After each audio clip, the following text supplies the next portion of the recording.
Afra Saraçoğlu, Bulgaristan'ın yeni marka elçisi oldu. Oyuncunun işbirliği kapsamında markanın mücevher, saat ve aksesuar dünyasında koleksiyonlarını temsil edeceğini duyurdu.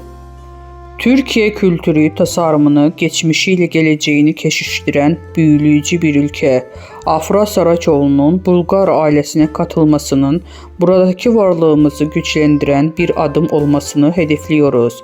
Afra'nın yeteneğini ve öz duruşunun modern, kendine güven ve güçlü kadınlara ilham vereceği kuvvetli bir bağım kuracağımıza inanıyoruz.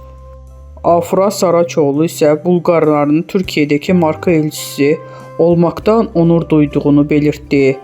Bizden bu kadar arkadaşlar. Videoların devamını gelmesini istiyorsanız kanalımıza abone olmayı unutmayalım. Hoşça kalın.